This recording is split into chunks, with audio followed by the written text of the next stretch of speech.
Hi, and welcome to this episode of Brainy Moms. I'm your host, Dr. Amy Moore, here with my co-host, Teri Miller, who is going to introduce our guest today. We are so glad to have with us Kristin Buchtel. Kristin is a former elementary school teacher, a mom, and a grandma. After creating a parenting plan with her husband to help them get on the same page with their kids, Kristin realized the value of this parenting tool and decided to write and illustrate Noteworthy Parenting, a book to help others create their best parenting plans. She loves hiking in Colorado, a good red wine, and visiting the Denver Zoo with her family. We're so glad to have you with us today, Kristin. Thank you for having me. I am so excited to talk with you guys today. So before we get into hearing about what it is that you actually have written, tell us a little bit about yourself and how you got to where you are today. Okay. Well, I am a mom of 4 kids they're adults now, young adults, and a grandparent to almost 2. My daughter is due here very shortly, so that's very exciting news for us. And as I was raising my kids with my husband, we did get to a point where our kids were approaching their teenage years. And we were really nervous about that time coming up. There was a lot of technology that had been developed and, different topics that were starting to become worrisome. It was one thing to raise younger kids, but as the kids started, approaching those teenage years, we started getting nervous about that. And we happened to be on a road trip. We were coming home, driving through Iowa. And I turned to my husband and asked him, how were you raised as a teenager? And we found out that, we had been married all these years, but we didn't realize how differently we had been raised as teenagers. I had a curfew. He did not. I had to have a job in high school. He didn't. My parents paid for my college education. His did not. And realizing that at this turning point of our lives was a big deal, because thinking we weren't going to be on the same page, especially when your kids are becoming teenagers, was just kind of a big aha moment. So as we drove on this trip, we started talking about what the plans would be for our kids and coming together on some of those topics and issues that we anticipated we were going to have down the road. And it turned into creating a parenting plan, kind of a sloppy, notebook full of notes. My husband eventually typed it out, but it turned out to be the best parenting compass that we had. And the funny thing about it is I went back to school, got my master's degree. I taught first grade, and other parents, people I worked with, people that would come to parent-teacher conferences, as I would mention this little plan, loved the idea. Not that they wanted my parenting advice or my notes per se, but they loved the idea of doing that for themselves. And so over time, my husband and I talked about putting it into a book form, and that's where I am today. I wrote and illustrated a book to help parents create their own parenting plans. So first of all, I think that's a phenomenal idea, and probably something that most of us don't think about until we're disagreeing about something related to the kids. Mm-hmm. So how much disagreeing did you do in creating the plan? That's a good question. That is a really good question, because I think one of the bigger topics was the curfew. And because I grew up with a curfew, I felt like that was really a necessity for the kids. And my husband didn't feel like it was.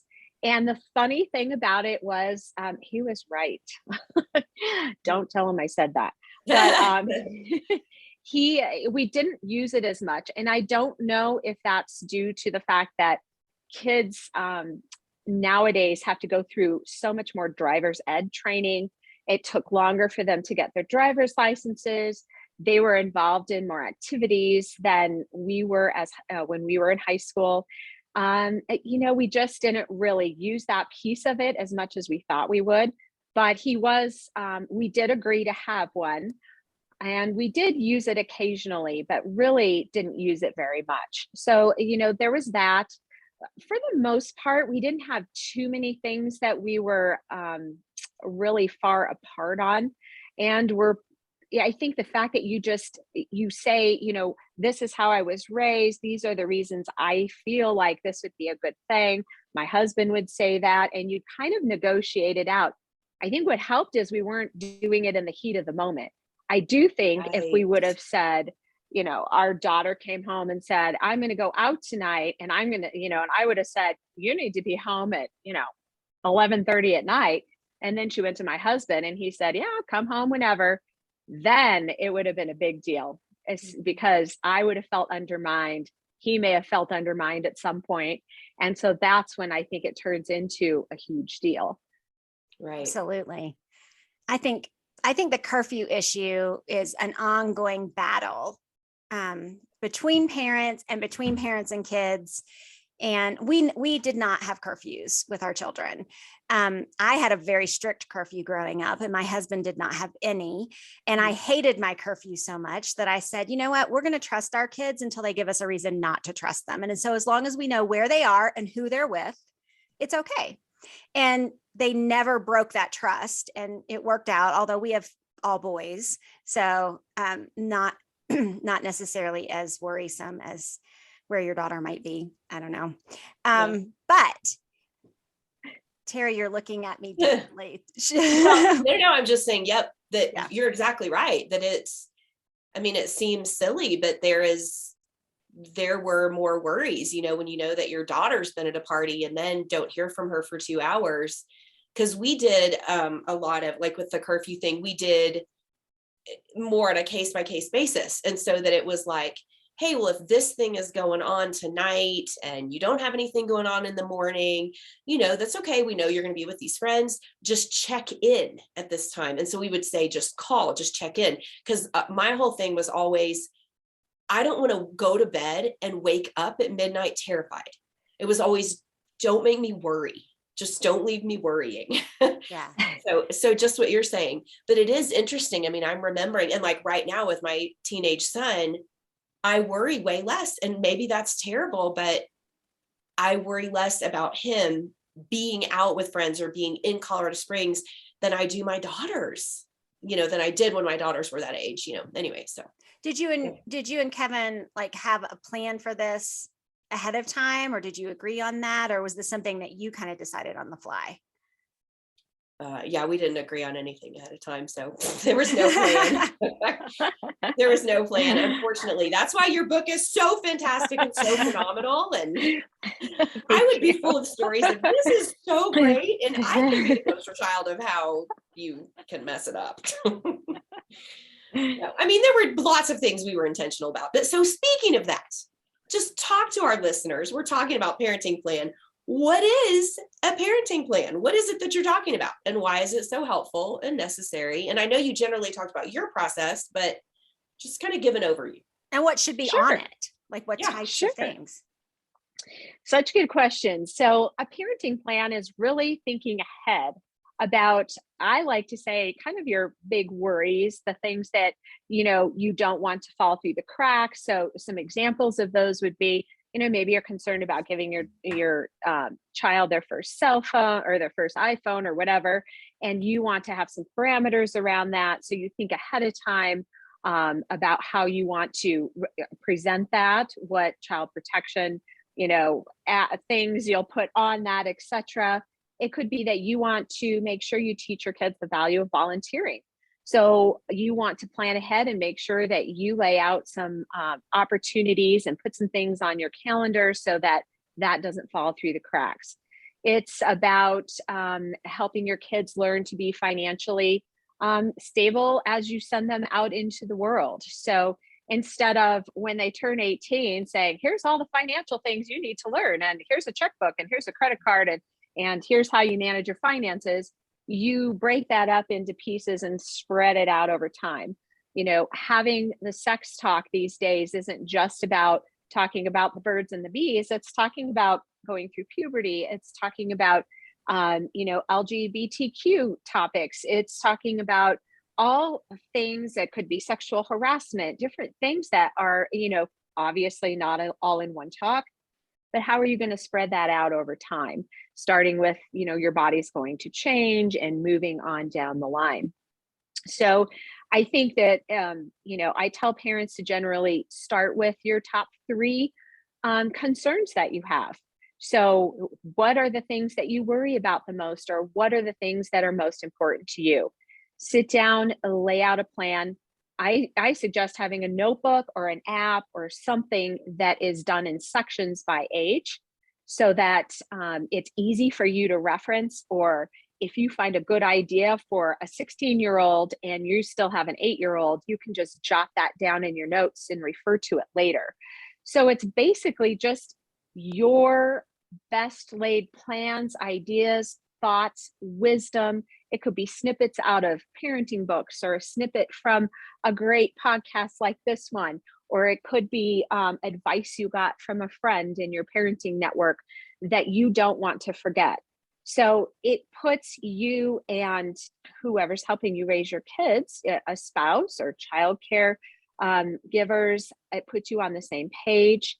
And as your kids get older, they can help you with some of the plans, how to teach them to do chores, set the table, and then maybe they move into cooking, and what kinds of things would they like to learn, or if there's consequences, maybe they have some say in that. And it's all in one spot. So you can't say you didn't know about it, or we didn't talk about it, etc. So it's what works for each individual family and parent to help them think ahead, so that they're not parenting in the heat of the moment. They aren't parenting by the seat of their pants. Obviously, we can't do it for every topic, but the ones that you do know, at least you have a good foundation. And I think it builds confidence in parents. Absolutely. So a couple things came to mind. One, do you talk about the division of labor as well? Like which parent is going to talk about which topics and annotate that? Or do you just decide as you go? I would say that would be an excellent thing to do. So, ahead of time that you're going to be the one, maybe the dad talks with his sons about their growing and changing bodies. Maybe the mom talks with the daughters, ahead of time. So then dad's prepared, mom's prepared, however that works for you. In my family, my husband travels a lot for his work. So I actually did that for the boys and the girls. Probably the boys may regret that. But it worked for us. So I think you have to find the system that's going to work for you. And if that's a part of your plan, to say I did the potty training. So I told my husband, you're up when it comes to driver's ed, because I want no part of that. Now we ended up both doing a little bit of that, but on both ends. But, it's really what your vibe is. I like that. I know that. So again, I had 3 boys, and I just made the assumption that my husband was going to take care of the birds and the bees talk with the 3 boys because he's a boy. And it occurred to me to ask him one day, the kids were already teenagers. Hey, by the way, did you ever have that talk with them? And he was like, I don't know, maybe. So I thought, what do you mean, maybe? And, nowadays, they don't need their dad or mom to give them that information. That information is widely available. And so then I thought, well, I wonder what the source of their information actually was. Do you think it's too late to have that talk with them? So as you were talking about this plan, I thought that would have been so great to have pre-planned who is going to do that and when. Yeah. Oh my goodness. Yeah. I can think of so many issues that would have been avoided if we had had a plan, if we had had any intentionality. I'm imagining, okay, so I still have some youngers at home. I have grown kids.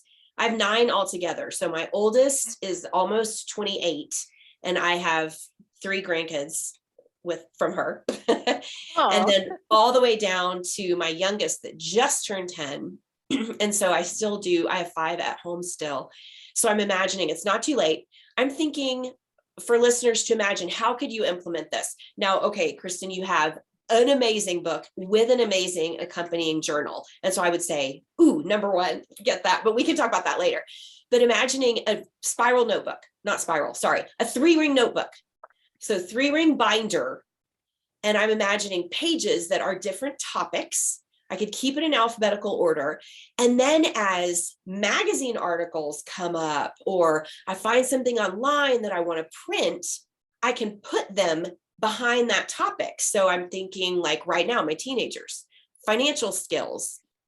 I mean, I could create some intentionality right now about that.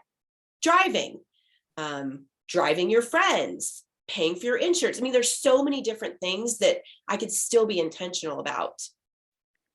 Am I kind of getting the gist of how we could implement that?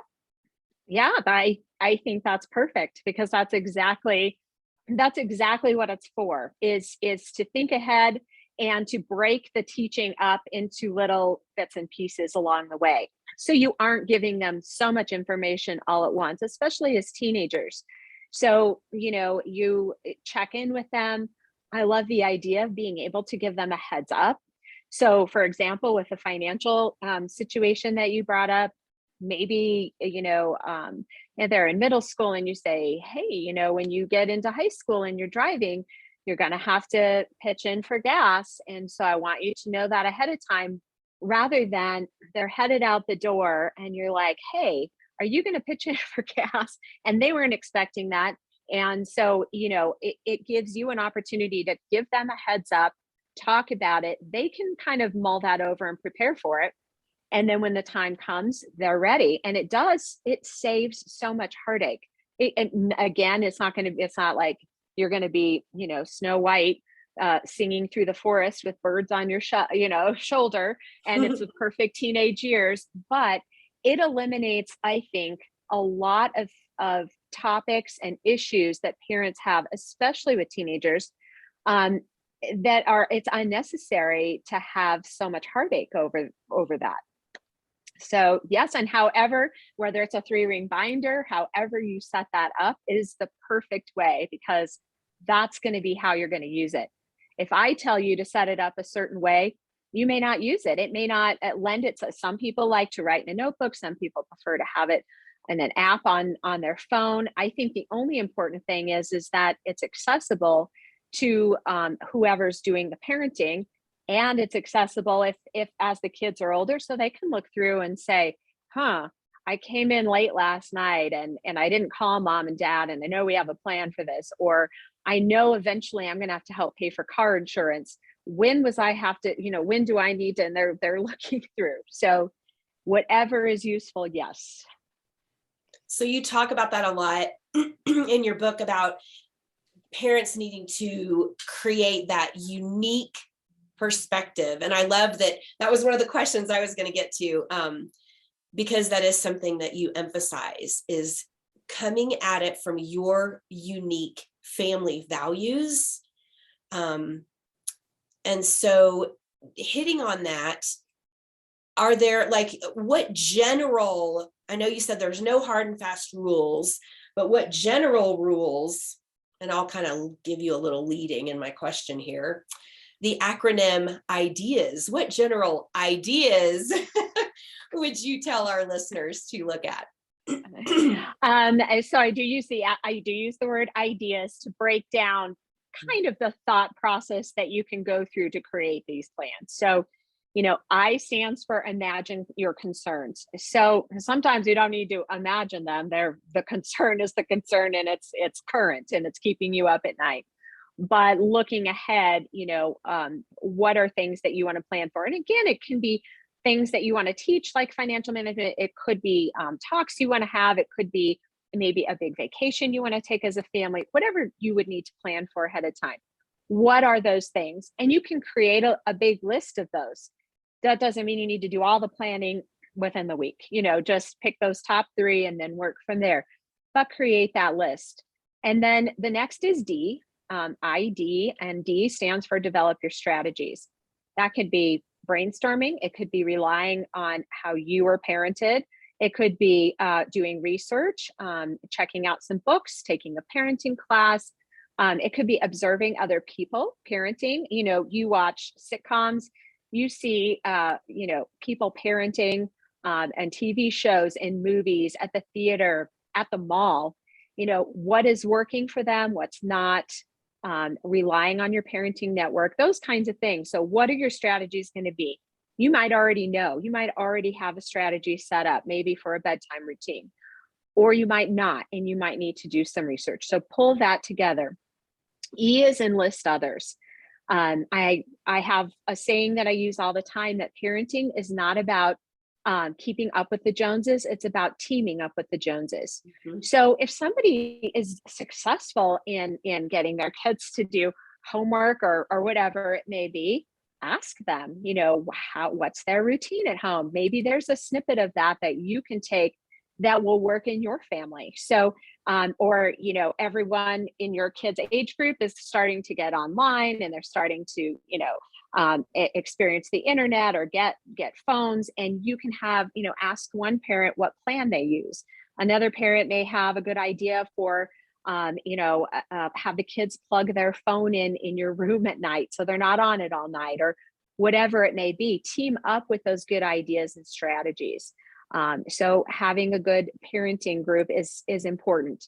And then the A is for author your roadmap, write it down. I tend to be a messy person. I love notebooks. I love to write on paper. I have sticky notes. I mean, I was a first grade teacher. I'm a fanatic of those things, markers, gel pens, you name it. And so my notes always have a sticky note, or like you said, cut out an article or print something out and stick it in there. So however you want to write those notes, it doesn't have to be an outline form or paragraph. It's just whatever are those snippets that you'll remember. And then S stands for solutions. So you have your solutions, you have something that you can lean on, but under that category, I want to remember to add that you need to update them as your kids get older. You need to give them more responsibility, pull yourself back a little bit. So update your plans or tweak them. So an example of tweaking those would be, going back to the curfew we had set that we really didn't use too much, because we did exactly what you guys, do, just check in with us. Mm-hmm. But I had a daughter that worked at the movie theater, and part of her job was she had to work until they closed one night a week. And it worked out for her because of kind of a funky high school schedule where she didn't need to be in until later the next day. And she was able to stay, we tweaked that for her so she could keep her job, and said, yeah, that's a reasonable, you can be out until 1, and that's the system. So you kind of have to have a little bit of flexibility too. So it's just the ideas process just takes you kind of through that mental, that's the process that I'm going to do to get my plans down. Okay. So we need to take a break, let Teri read a word from our sponsor. And when we come back, we're just going to keep talking to Kristin about how a parenting plan can help families. Did you know that more than 6 million children in America have been diagnosed with ADHD? Many of them struggle in school because of their condition. What if I told you that poor attention may not be the primary cause of their struggles? In a study with more than 5,000 people with ADHD, researchers found that working memory, long-term memory, and processing speed were less efficient than attention skills in every age group of participants. So an intervention that only targets attention might miss the opportunity to work on those other skills we need to think and learn. Learning RX can help you identify which skills may be keeping your child from performing their best. In fact, we've worked with more than 100,000 children and adults who wanted to think and perform better. Learning RX would like to help get your child on the path to a brighter and more confident future. Give Learning RX a call at 866-BRAIN-01 or visit learningrx.com. That's learningrx.com. And we're back talking to Kristin Buchtel, author of Noteworthy Parenting, Noteworthy Parenting. Yes. Listeners, I've had problems pronouncing that word today for some reason, even though this podcast is all about parenting. Anyway, sometimes we have brain glitches. Yes. So Kristin, in your book, you talk about the 3 gears of parenting. Tell us more about what that is. Okay, sure. That's a little bit of a different mindset to give parents as they move through the process of parenting. So the idea is they're like gears in a clock. So one clicks, that moves the next one, which moves the next one to move our parenting forward. And the first gear I talk about is family bonding. And I think that's a real foundational piece of parenting. And it's often, I believe, overlooked. It's a fun part of parenting, oftentimes sharing those, customs, traditions, holidays, dad's Saturday morning pancakes, those kinds of things. But those activities, those times that you spend with the kids, maybe reading books at night, etc., really help gel and build that trust. And I think that is the part where it enables parents to then be successful at coaching behaviors, which is the next gear. So, typically people might think of that more along the lines of discipline.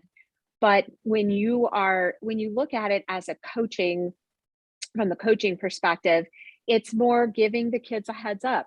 Instead of just focusing on consequences, how can you head things off at the pass? Or how can you look at it as I'm mentoring, I'm teaching, your child is upset, they're angry, they're throwing a fit. Give them a little time to burn off that heat and that anger, and then step back and have those conversations and talk with your kids. The kids know that you're going to be there for them. You have that foundation of the family bonding, the trust. They know you want what's best for them. It just gives you a little bit more of a positive perspective to include those things as they move together. Lastly, the last one is letting go. And I think letting go is a really hard thing for parents to do. We may teach kids how to set the table, and we work with them. So, you bonded with your kids, and that they need a part of the family meal, and their part will be to set the table. So then you move into the coaching behaviors piece, where you take time to model setting the table.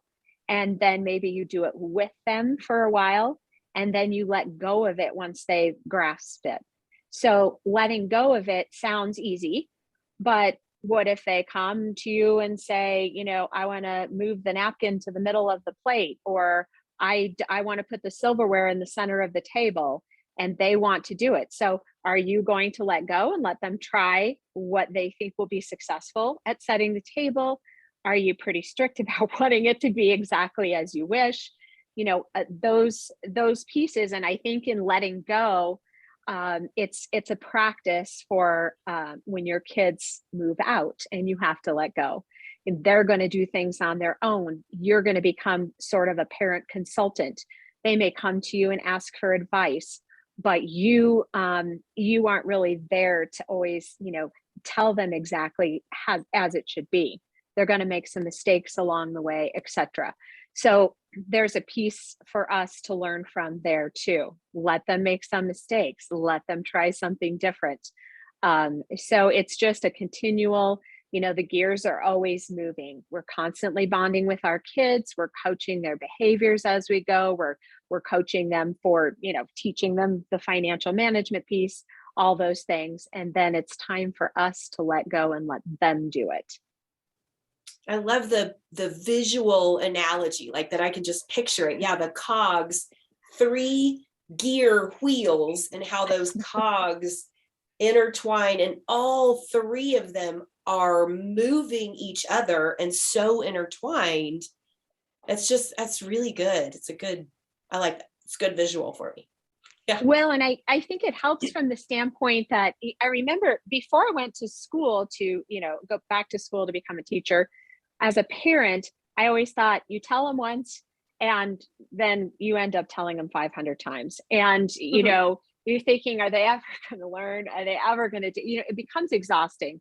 Mhm. And then as a teacher, I learned that, you model it, you do it with them a lot of times. I mean, that first month of school is just repeating the bathroom routine and everyone practicing it and the whole thing. And I thought it was a real aha moment for me that it's not just about tell them one time and then they should know it. And I think it's just it's a parenting misconception. I mean, we all sound like broken records at some point because we're repeating so many times.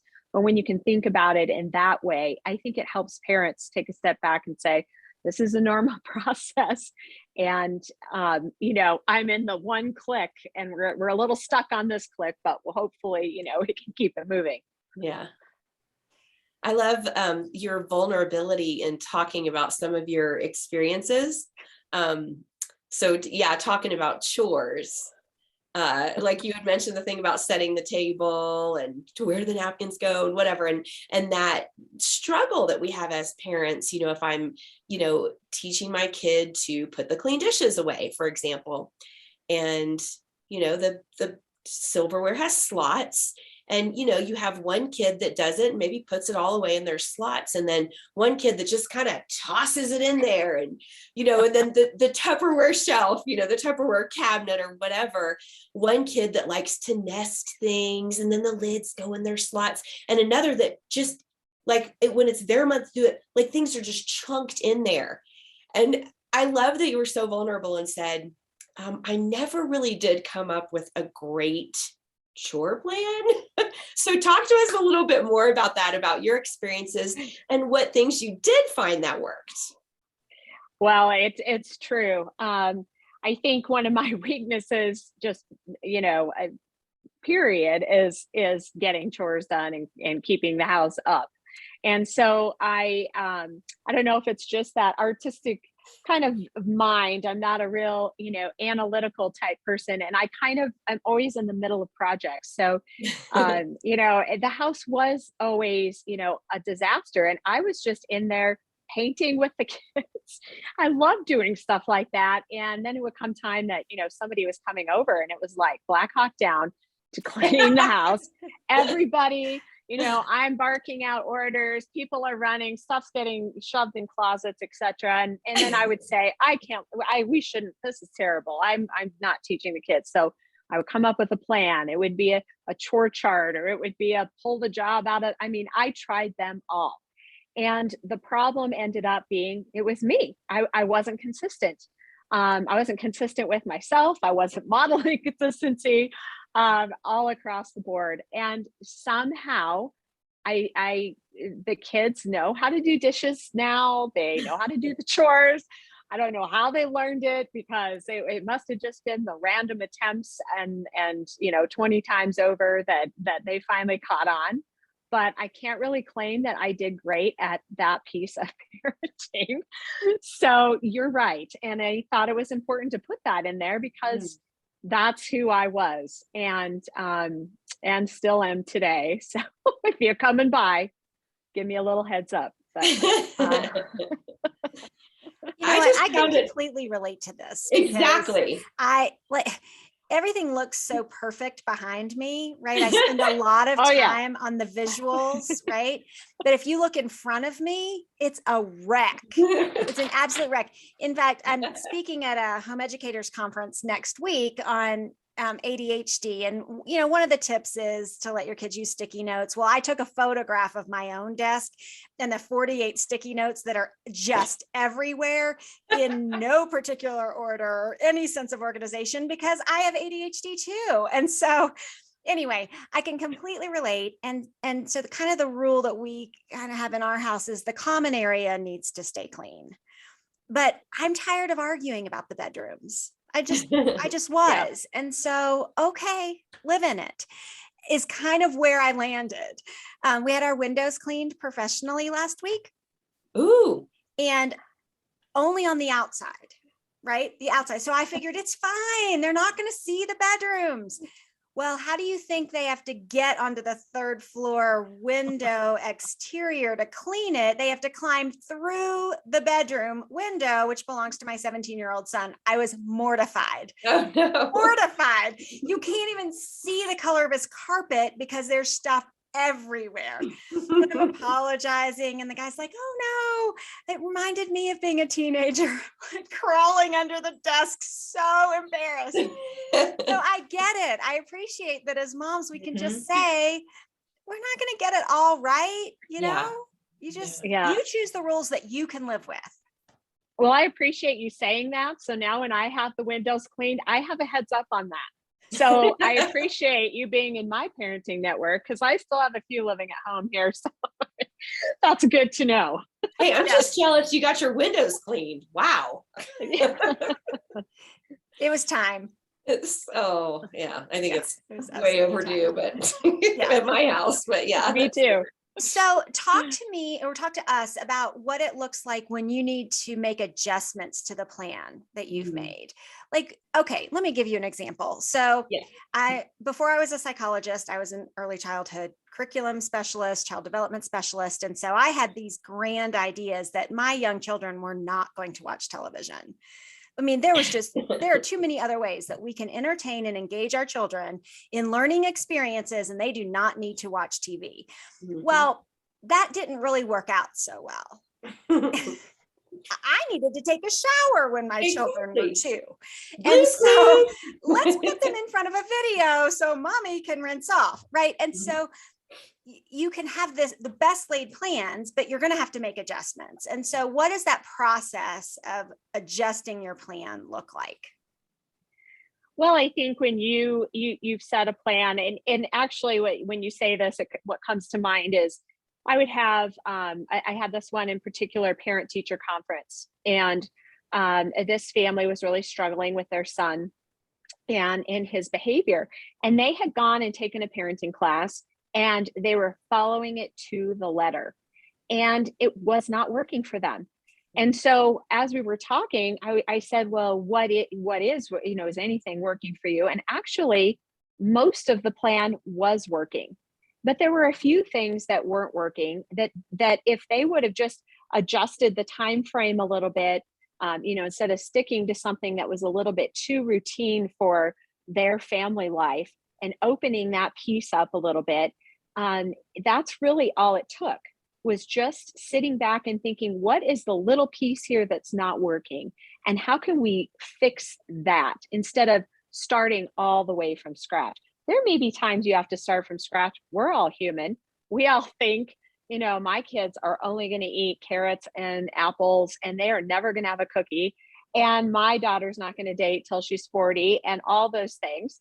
But when reality hits, we do have to, take a step back and say, okay, I wasn't expecting them to ask about, sex at 10 years old. I wasn't expecting them to, go to a birthday party at 5 and now they're eating cookies and cake, whatever it may be, and say, okay, how can I tweak what I thought I was going to do and make it work for our family? And sometimes it might even be, I'm sorry, guys, I really thought this was going to be a good plan, like, having a chore chart, and it's not. So we're going to try something else, and roll with it. And it's good for kids to see that. It's good for kids to see, right, that we make mistakes, or we update our plan, or we tweak it, because what is happening is it's just not working. So what I'm hearing you say is the plan works for you. The plan is to help you. You're not a slave to the plan. Ooh, that's no. good. Yeah. Yes. No.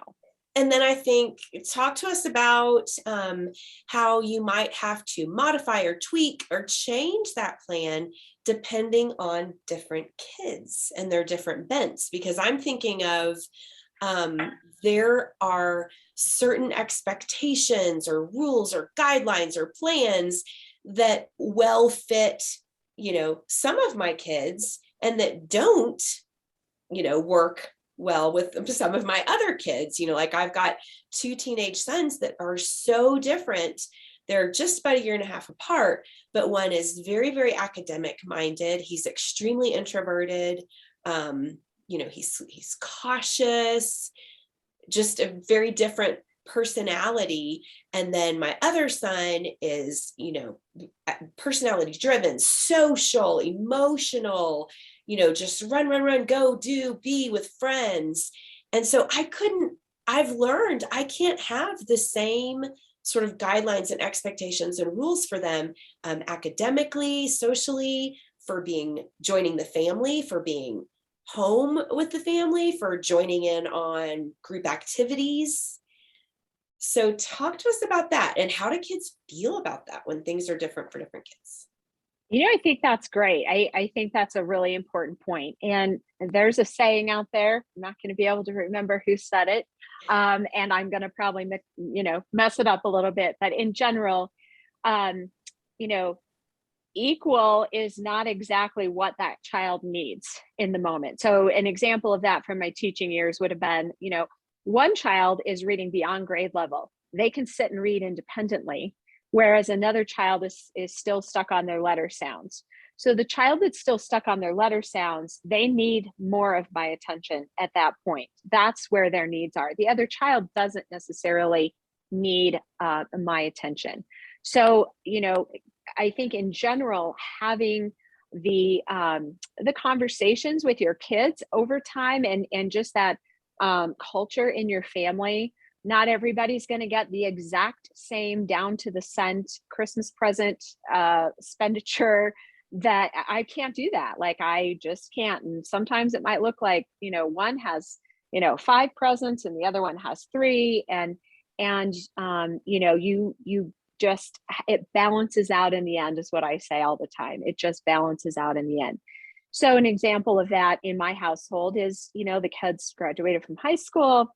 They all went off and started college, and some of them went through and graduated, and others have had time where they've taken off for different reasons. And so what we've done is we charge them rent. So if you're not in school, you pay rent. If you are in school, you don't. And so they've kind of come in and out of that. So some of my kids have never had to pay rent, while others have, kind of come in and out of that, that situation. And I think they look at it as, no one's ever come to me and complained about that or said much. And it could be because all along it has just been, that's not fair or whatever. It's like, hey, it all balances out in the end. And then the second that I see that it balanced out, or the other one, got something that was maybe a little better, I'd say, see, it all balances out. So, I think part of that is your culture and your family and how you manage that. And then the other part is what makes sense. It does make sense for somebody to pay rent if they're not in school. So everyone kind of thought, well, I guess, that's a good system. Yeah. Except the rent payer. They may not have thought that was a good system. Yeah. I saw a sign in my son's 6th grade social studies classroom that said, fair does not mean that everybody gets the same thing. Fair means everybody gets what they need. And so that's it. That's it. And so I never again. That is so good. Say it again for our listeners. Fair does not mean everyone gets the same thing. Fair means everyone gets what they need. Gosh, and so good. It's okay if you make accommodations for some of your children and not for others, because their needs are dictating those accommodations. Right. Or good. Time or money for something or right, whatever it is. Yeah. Exactly. So yeah, I'm thinking the example I was kind of thinking of was Canyon, my son that's much more introverted.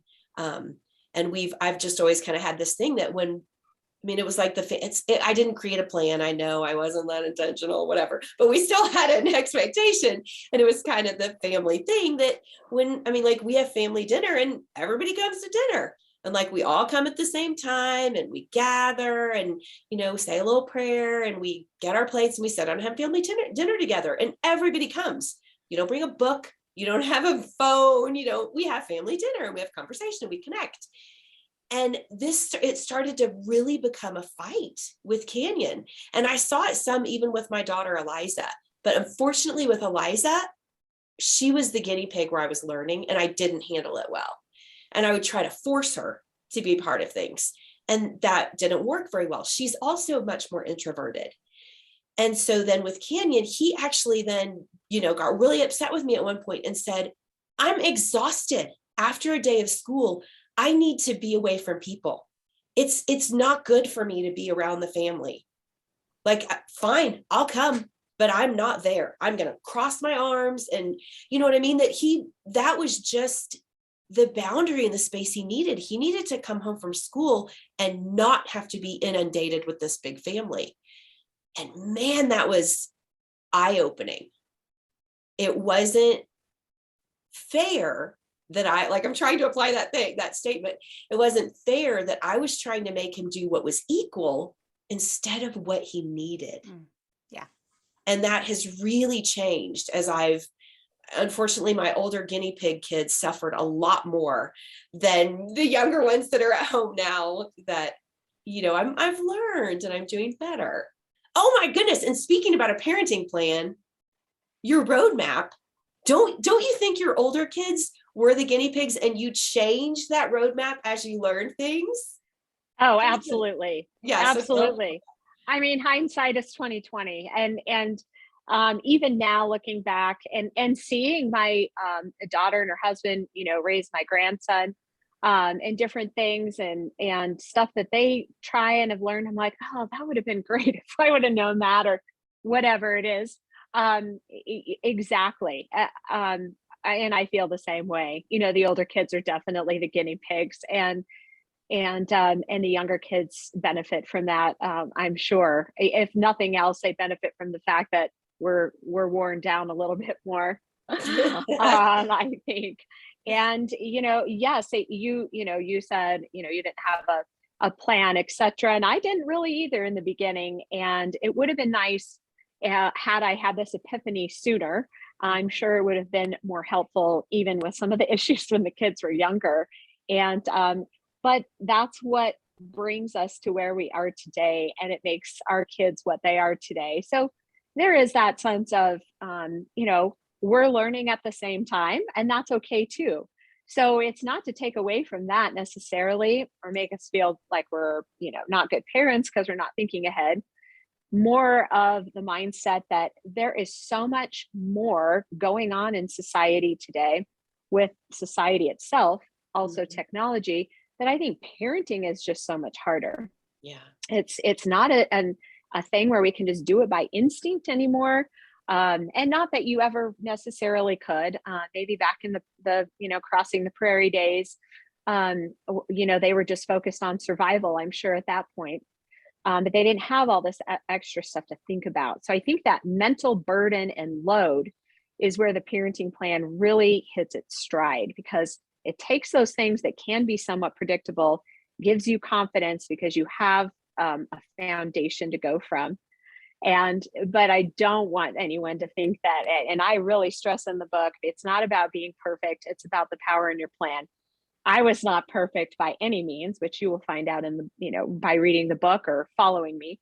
But I think it is about taking time to be, intentional to the best of our ability, for sure, which is going to require us to change plans a little bit here and there too.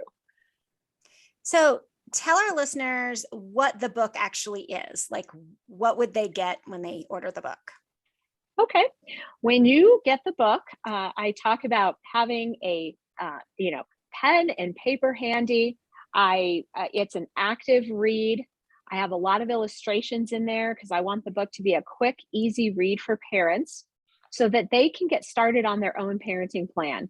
So it's a launching pad. Here's the ideas, which was the acronym we talked about earlier, to kind of think about how you're going to start your parenting plan. I give some road stops that talk about my situation or something that I've seen that relates to parenting and issues that we've had along the way. I have sections in there that they can take notes. I would love if anyone ever had the book and they highlighted it and they folded pages down and they wrote in the margins. I would love to see that, because I really want it to be an active read for them.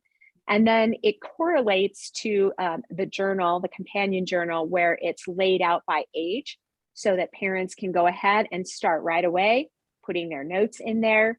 But I also encourage people to do, you don't have to have the companion journal necessarily. It's a good launching pad if you prefer to have it online or whatever. So I talk about not being perfect. I talk about how you can start your own parenting notes. I don't tell people how to parent. That is the path, that's the journey that they're on. And there are a lot of wonderful, fantastic experts out there. I am not that. I am just take all of those notes, all of those ideas, all of the advice, and funnel it down into what works for you. So it's a lot of examples and kind of getting people to getting their mind moving and rolling, and aha moments, so that they can start being the best parent that they feel like they'll be able to be, and not letting those things fall through the cracks. I love that. It's a delightful book. I just want to say, I mean, it is colorful, fun, really quick, easy to read. And I don't know how to explain it, like for people that can't see on the YouTube video, but there are parts of it that almost have the feel of a coloring book, which sounds incredibly weird. I don't know how to describe it, but the illustrations are just super fun. And like we talked about the gears, like there's an illustration of the gears. And I think, it's so interactive that it definitely invites learning on a more full cognitive level that's going to create change in our lives as a parent. So whether you ever take the time to actually implement and create this wonderful 3-ring binder or do the journal or whatever, if you just go through this book and read and learn and take notes, you are going to learn and retain 1,000 times more than a regular little book. Oh, because it's like an 8x10 size. It's just yummy. It's very yummy. Oh, I love that. Thank you. Yummy. Well, and don't you get the vibe that parents, young parents today, are so overwhelmed and disheartened with parenting, and there are so many wonderful good aspects to it. They need a little positivity, and I hope that people that read it get a chuckle out of it, and amusement and at the same time, see that the illustrations are there to demonstrate that, sometimes parenting is hard, sometimes it's fun, sometimes it's silly, whatever that may be. But thank you so much for that. It is very delightful. I'm not sure I really advocate for this book. I'm not sure there's one I've advocated for more that we've interviewed anyone. Oh, thank you. Thank you. Really delightful. Yeah. And then you also have a website with lots of resources. Tell listeners where they can find you and what's available on your website. Sure. They can find me at noteworthyparenting.com. And I have a blog there. I also have a guest blog where sometimes parents reach out and they have a good idea, and I let them write a good idea, and we post it up on the website. Sometimes it's authors, sometimes it's a mom that lives in my neighborhood, whatever it may be. But a lot of different resources there. I have a newsletter where I do a parenting top 10 tips for the month, and those are kind of fun, and they're across the board for young parents, for parents of teenagers. And I really like to just plant seeds. So I plant the seeds in that blog. I plant the seeds on everything I do for parents to go, I might try this, I might try that, or that gets me thinking further along the path of what I want to do with my kids. So, occasionally I get to do podcasts like this, which is fun. And then, some speaking engagements. So they'll find all that information on the website there. Excellent. Is there anything that you haven't gotten to say that you want to say? Actually, I have had a great time here, and thank you so much for having me. So I think we've covered just about most of the things in the book, and just want to, I just continue to enjoy interacting with parents and sharing those fun and, planting fun things and planting the seeds for them to grow as parents as well. So that's it. Awesome. All right. Well, it has absolutely been a pleasure to have you on the show today, Kristin. So thank you for taking time out of your morning to be with us and offering these great insights on why it's important to create a parenting plan and some tips on how to do that. So listeners, if you would like more information about Kristin's work, like she said, her website is noteworthyparenting.com. You can find her on Facebook and Instagram at Noteworthy Parent. Oh my goodness. I cannot say the word today. Noteworthy Parenting. That's her handle. Facebook and Instagram, Noteworthy Parenting. Thank you, Teri. We'll put those links and handles in the show notes, as well as a link to her book and companion journal called Noteworthy Parenting. How to Use Your Own Ideas to Create Your Parenting Roadmap. Thank you so much for listening today. So if you loved our show, we would love it if you would leave us a 5-star rating and review on Apple Podcasts. If you would rather watch us, where you can see examples of what's inside Kristin's book, we are on YouTube, and you can find us on every social media channel and platform at the Brainy Moms. So look, until next time, we know that you're busy moms and we're busy moms, so we're out. See ya.